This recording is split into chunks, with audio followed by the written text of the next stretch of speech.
Hi folks, welcome back. Thank you for watching. Please do hit subscribe if you haven't done so yet. It really does help when you do that. So, welcome to the traditional end of month Q&A video for April 2021. It's been a slightly quieter month this month in terms of views and comments. I think with nicer weather and lockdowns easing and things like that, people have been spending less time online, which is a good thing in some respects. But there's still plenty of your comments to get through today, so let's have a look what you've all been saying. Glenn Marion, these quick fires are good fun. Excellent. I have a question to ask Perky for your consideration. I really enjoy my shallow water pedal by Fairfield Circuitry, and I know the Meat Maud has earned a place on your board. Is the reason you've never demoed shallow water on your channel because the random element of the rate control is digital? Do you not like the lo-fi tone it makes, or has it just never been something that you are eager to try? I hope that's not too weird to ask. I've been enjoying the extra content as of late. Appreciate it. Great you've been enjoying the content. The simple answer to that is I don't own one. And that's pretty much it. Now, this channel is pretty small in the grand scheme of gear channels on YouTube. So I'm not That Pedal Show or the JHS Show or Sweetwater or anyone like that.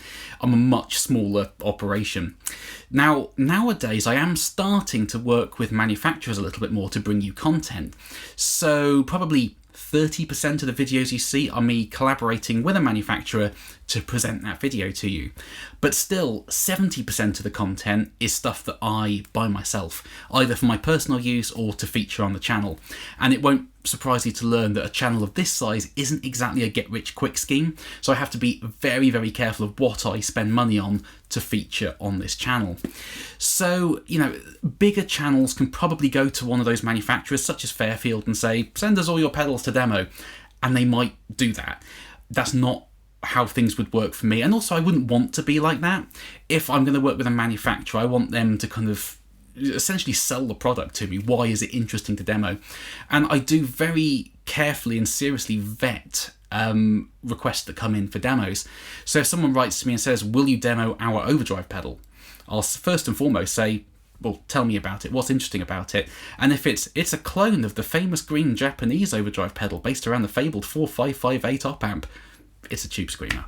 And to be honest, there's nothing interesting. There's no interesting spin I could put on that.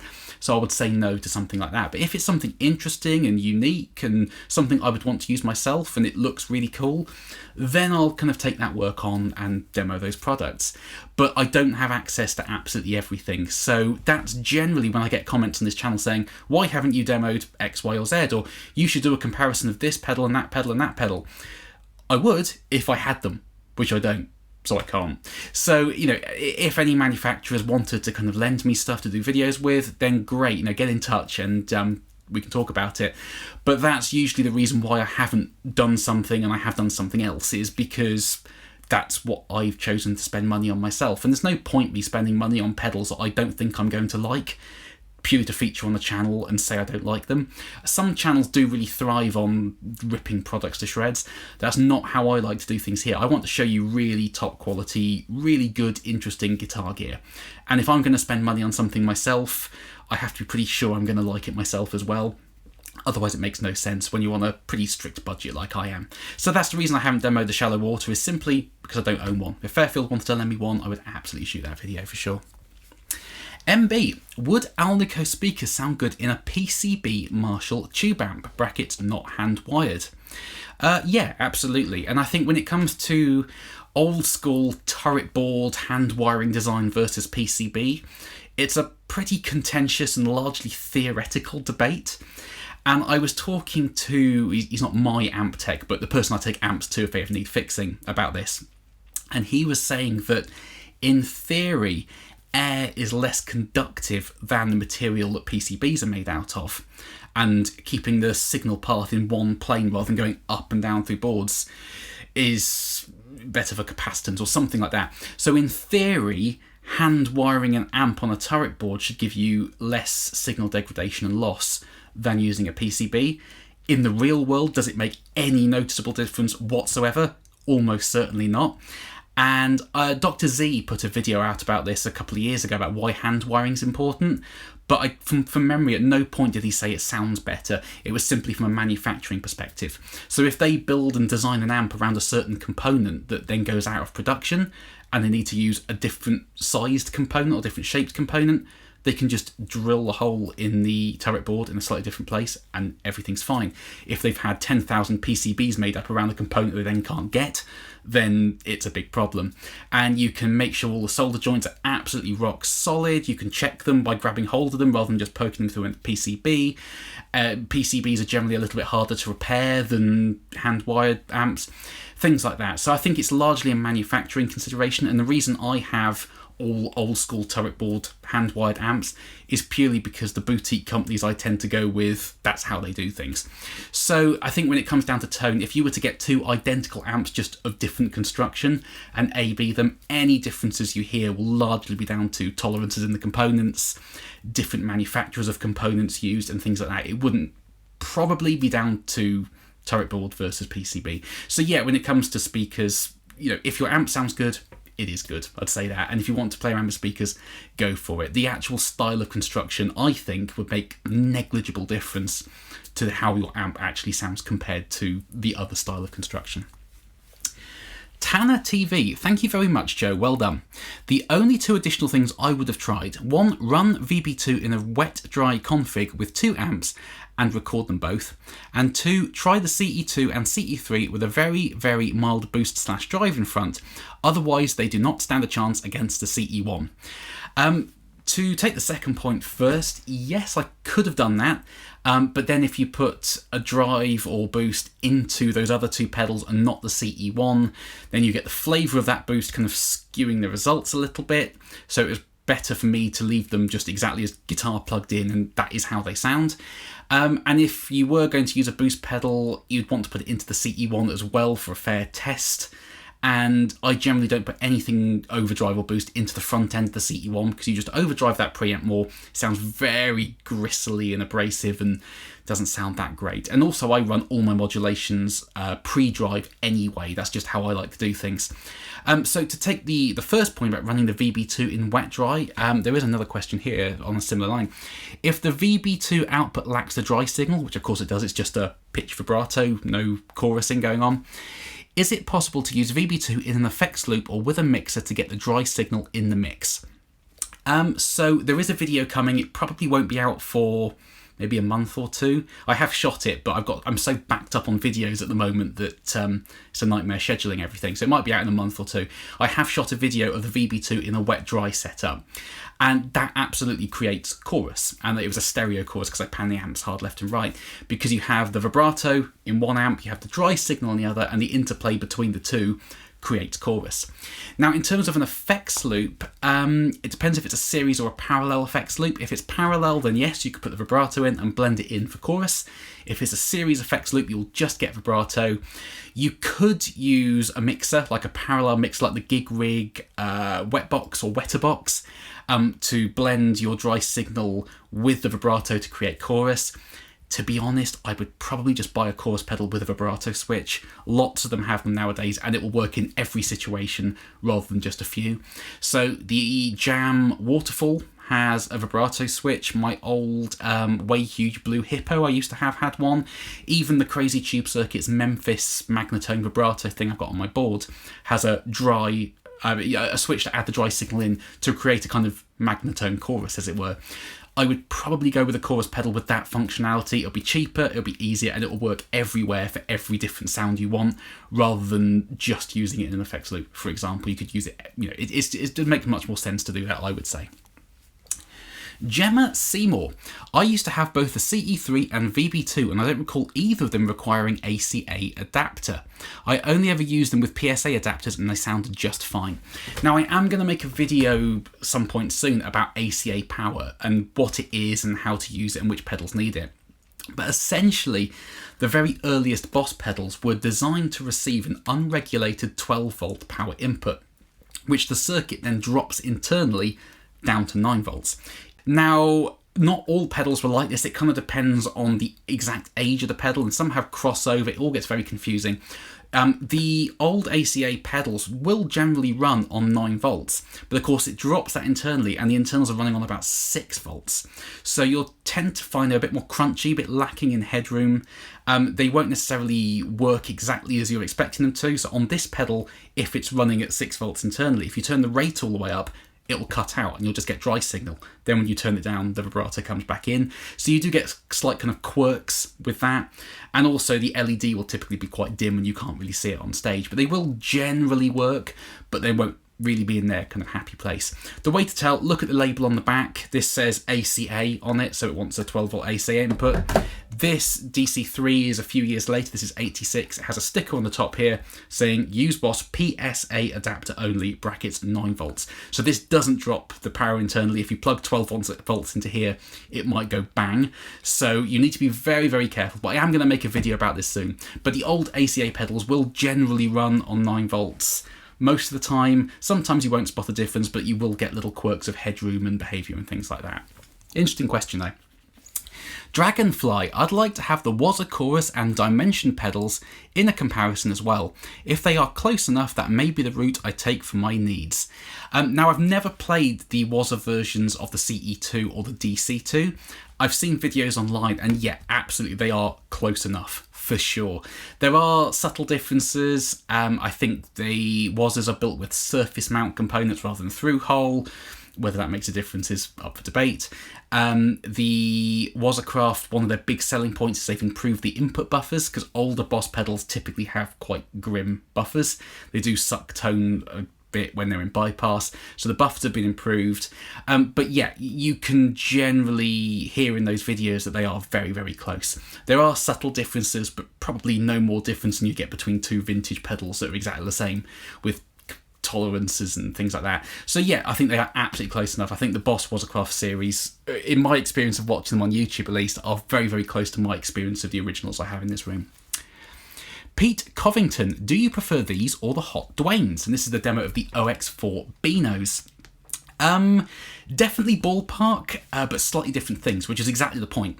So in my Les Paul Standard and Custom, when they were stock, like, years ago, they sounded very, very close to each other. The Custom had slight more sort of fizz in the upper mid-range, but they pretty much sounded exactly the same. And for me, I don't see the point of having two guitars that sound exactly the same, because you'll just pick the one you prefer and never play the other one. So when I was changing pickups, I wanted them to sound different. Now the Hot Dwaynes, they are Alnico 5 and they're slightly hotter wound, as the name suggests. So they have a bit more kind of thump to them. I refer to my Custom nowadays as being the Juggernaut, because it's just the most weighty guitar. It's really heavy, it's about 10 pounds in weight. And with those pickups, it just absolutely punches you in the face. So I would typically use that for more kind of heavy rhythm sounds. The Beanos in the Standard, I would use for more clean sounds and possibly lead playing. The lower output, the Alnico 3 magnets, give it a slight more kind of grainy, aggressive, spiky mid-range, which is really nice for clean and lead playing. So I love them both. I think they're great. Mark Stowe makes incredible pickups. They're just slightly different flavours on the path thing, but they are still fairly close to each other. They're just, 5-10% either side of the kind of the standard path in terms of magnets and wind and things like that. But yeah, they're both great pickups. Bogdan Jaliu, another superb review. What a groovy pedal. Now I'm highly intrigued with this one too from Williams. Do you think that you could run this unit as a preamp type pedal? I would like to try running it on the Sparkly Edge Breakup with sizzle setting as always on, with the rest of my OD and fuzz pedals into it. What do you think? How do you run it? I run it into the front end of the amp like a standard overdrive pedal, which is kind of how it was designed to work. In terms of using it as a preamp, I'm guessing you're meaning into the effects loop return of your amp to kind of bypass the front end. It certainly has enough level to do that. That's what a lot of overdrive pedals are lacking in that respect. The Colour Sound Power Boost circuit is the loudest thing in the world, so you won't be lacking for level. I think any overdriver without a master volume addition, you won't get the gain past 1 or 2 before you're absolutely destroying your preamp tube. So it's got a lot of level to drive a power amp. I probably wouldn't use it in that respect for a few different reasons. Firstly, it's not designed for that. It's voiced to go into the preamp section of an amplifier and interface with that. And if you're going into the power amp directly, EQ wise, it's not necessarily going to be the best thing. But also it's a transistor based pedal, and it's nowhere near as sensitive to receiving a buffered signal as something like a Rangemaster or a Tone Bender or a Fuzz Face or something like that. You can give it a buffered signal, but it does change the behavior and sound of the pedal a bit. It tends to sag a lot more when you're giving it a buffered signal.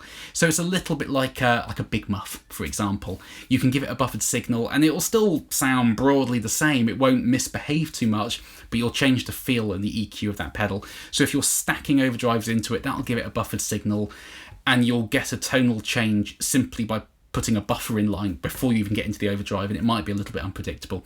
If I was going to do that, firstly I need an amp with an effects loop in it because I don't have any, but also I would probably choose a pedal designed for that purpose. You know, Kingsley makes some great ones, Victory, people like that. So I would probably go for a tube based pedal designed to replace the front end of your amp rather than trying to adapt an overdrive and see if you can make it work. It might sound cool, absolutely try it, but I would probably start with a dedicated preamp type pedal for that approach. Cohen Behrens, what kind of buffer are you using? Or what kind of buffers are good enough to use in front of this legend? And this is with the CE1 chorus, and showing how you can give it a buffered signal to negate the low value input pot without modifying the pedal and get the nice sparkly high end back. You can use any buffer, to be honest. If you want access to both the sparkly chorus sound and the dark chorus sound, you'll need a buffer that's switchable. A lot of buffers are just you wire them in line and forget about them, they're always on. So you will need something that's switchable. In that video, I was probably using my Terry Audio White Rabbit, which is a kind of recording studio tape machine preamp in a box type pedal that I generally leave always on purely to buffer the signal, but you can switch it in and out. So I was probably using that. But you're going to be going through the preamp of the CE1, which will colour the sound and gain it up a little bit, and then you're going to be modulating it. It's quite a coloured pedal in that sense, so you could probably get away with using any buffer, to be honest. Any kind of, mid-level buffer to really nice ones. It won't make a huge amount of difference as for the end result. You can use any buffer, really. Jason Morgan. I just recently got a Hageman Tube Overdrive pedal. Really awesome sounding pedal. And this, I've demoed a few of the Hageman pedals, the Black series, which are kind of the budget boutique pedals, and they sound absolutely great. I'd love to check out some of Jim's tube pedals. From everything I've heard online in demos and people talking on forums, they're really, really top quality. So yeah, Jim makes great pedals. I'd love to check out some of his tube stuff at some point. Alberto Garcia. I want to take my Washburn HB35 to another level, and I found this great video. Of all the mods you did, which one do you consider has more impact for better sound? Sounds killer, your guitar. And this is when I was taking my stock Heritage 535 and kind of upgrading it to 59-ish spec. In terms of what made the biggest difference, definitely the pickups. Now this guitar originally had, what were they? They were Seymour Duncan, I think 59s. So they were PAF type things. They were kind of second rung of the ladder. They weren't antiquities, they were kind of below that. So they were fairly inexpensive PAFs that were wax potted, which they shouldn't be for PAFs. But they were still kind of ballpark to the Monty's PAFs I got in here now. But putting a really good set of proper unpotted PAFs to this guitar made the world of difference. Putting in the overvalued 550k Central Lab type VI pots, that'll make the guitar sound brighter. But you kind of have to have the brightness coming out of the pickups already in order to do that. So it's a smaller difference to the pickups. Different capacitor values will change how it all works.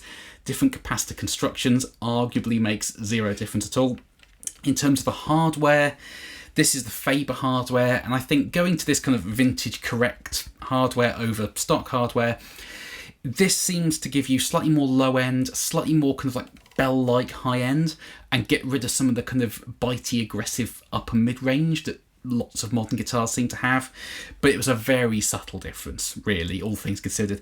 Putting the Faber hardware on is largely cosmetic from my perspective, but definitely the pickups. If you're wanting to kind of change your guitar and begin to look at different specifications, personally I would start with the pickups and go from there. But if you like the core sound of your guitar and you just want it a little bit brighter, it might be worth putting some higher value pots in. But pickups are where I would personally start for sure. Enrico Palazzo. This combination is very rock. I like it. Have you ever thought about hard panning the speakers, well actually the mics, for the ultimate sonic experience? I bet it will sound like the most amazing arena concert ever. Personally, I don't tend to use stereo when it comes to amplifiers. If I'm going to use stereo effects on a recording, I'll do it in the box. I'll record the guitar in mono and then add a stereo effect in Pro Tools in the computer. Now the reason for that is, unless you have two identical amps with identical speakers and identical mics in identical positions going through identical preamps, you will get tonal differences between left and right. And that's kind of the point in stereo. You want left and right to be different, but if the core sound is different, if one side is brighter than the other, for example, I tend to find I listen to that like tilting my head to one side trying to compensate because that's brighter than that, or vice versa.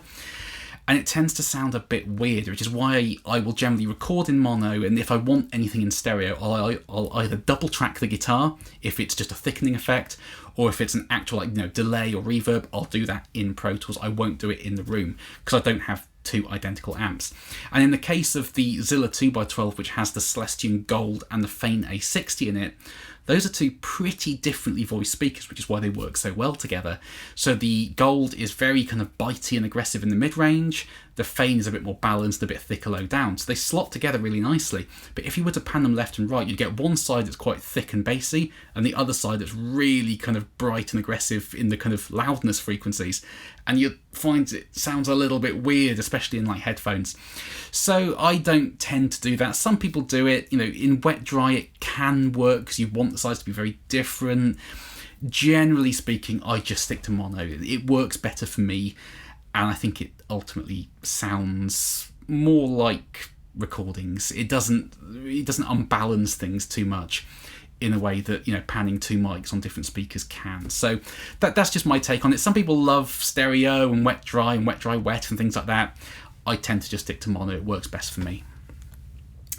Nicholas Bourgil, I think. For next month's Q&A, do you think having a short neck tenon or a two-piece back actually makes any difference to a Les Paul sound?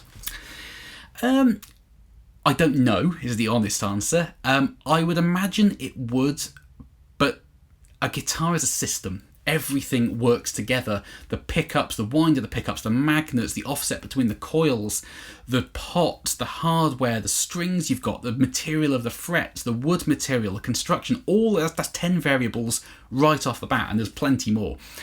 And it all works together to ultimately create the sound of that guitar. Now, as I showed in my video not too long ago of does guitar construction make a difference with two identical sets of pickups in guitars where everything's the same apart from the construction and the wood, you do get the acoustic sound of the guitar coming through. And my speculation in that video, which I still believe, is you'll get much more of a difference in old school guitars with old school pickups because they're typically unpotted and quite microphonic, and by definition that picks up more of the acoustic resonance of the guitar. In modern built guitars with high output ceramic potted pickups, I think that will disguise the difference a fair bit more. You'll hear the sound of the pickup more than the sound of the guitar, whereas it's more equally balanced in vintage style guitars with vintage style pickups that are unpotted and microphonic. So in a Les Paul, assuming you have a vintage Paffin, for example, I think the neck joint and two-piece back versus one-piece back will make a difference to the sound, but it's probably only one you'll hear if you're directly A-being two things. In the grand scheme of a guitar, there are many things that will change how a guitar sounds, and going from I would guess that if you took two guitars with short tenon necks and theoretically made them long tenon, it might improve the sound of one guitar and make the other guitar sound worse. There's so many things at play, of which the neck joint is just a tiny bit of that. So it will make a difference, but I would speculate that the reason Gibson do that on their R8s and R9s and things is largely for vintage accuracy, and that's what collectors buying those big money guitars want. If a long tenon neck was always better in terms of tone and sustain, Gibson would still be using it on all the guitars. It would just be using a different template when they're cutting the neck. and they're not. So there's probably a reason for that. There's a reason why the Heritage, making everything in Gibson's old factory, using all Gibson's old machinery, use a kind of short to medium tenon in the neck rather than a long tenon. They're making everything by hand to vintage specifications, and for them, using a very vintage correct long tenon neck isn't important. And this guitar holds tune and holds, my thick strings haven't messed with the contour of the neck, and I haven't had to do any truss rod relief or anything like that in this guitar. It's rock solid with a shortish tenon neck. So my speculation is it would make a difference, but not a big one, and there's plenty of things that will make a much bigger difference to how any guitar sounds than the neck joint, but it will make a difference. Jeremiah McCann. Hey Perky, off topic Q. Do you ever experience tube rattle with your cranked combos? Oh yeah, absolutely. I think in lower powered combos, like my little Cornell 10 watt tweed amp, not so much, but as soon as you start getting into sort of 20, 30, 40 watt territory, the SPL is so loud inside the amp and the low frequencies are just bashing those tubes that unless you're using brand new tubes, they become rattly very quickly. Not microphonic as such, but you get the plate rattle, that sort of sound. And in my Dr. Z DB4, for example, you get the sort of the weird like jet plane resonances. I don't know if you've ever come across that. If I hold an A note, I don't know why I know it's A in that amp, but it is. If you hold like an octave A on the 12th fret of the A string, as the note decays, you can hear this sort of as the tube sort of like vibrating at a certain frequency. You do get that problem. So since I've had the 2x12 and I've been running amps, combo amps, but output into the 2x12, so I'm kind of using them as heads, that's completely gone away. So it's one of the trade-offs of using a combo amp. It's portable, it's lightweight, it's easy to use, but as soon as you start to push serious SPL, you do tend to get tube rattle, unfortunately. It's just something we've got to live with, I think. Or everyone needs to go and buy 2x12 cabinets.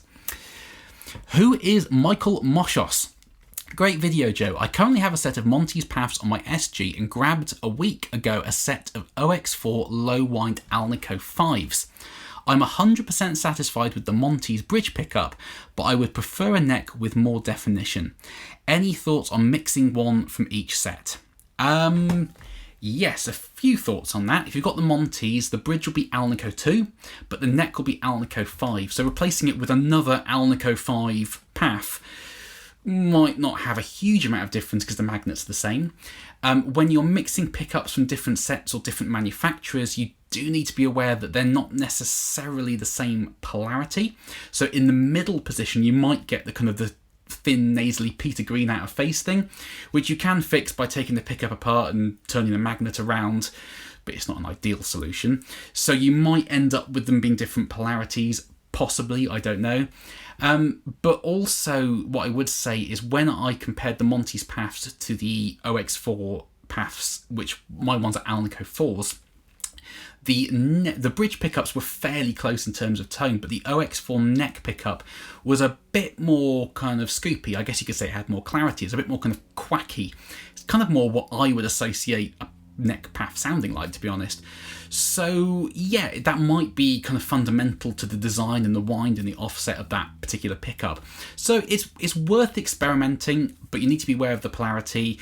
It might not make a huge difference, but the only way to know is to try it. And swapping a pickup out of, especially with an SG, is a pretty easy job.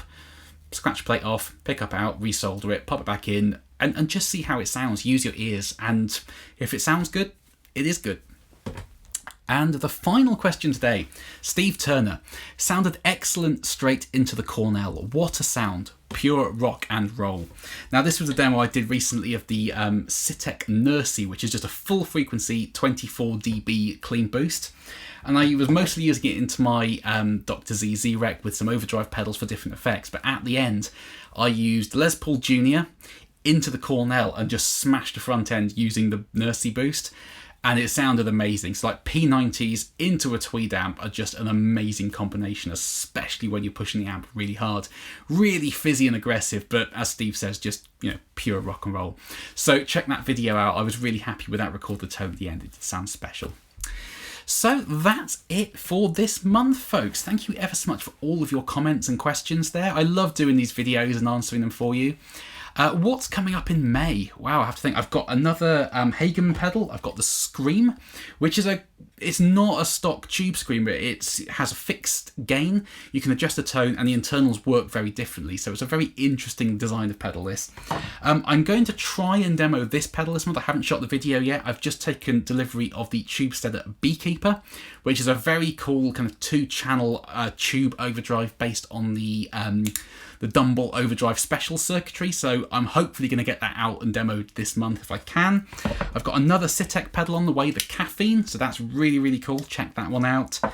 Yeah, so a few interesting things going on this month, so yes, fingers crossed there'll be some good videos for you to comment on.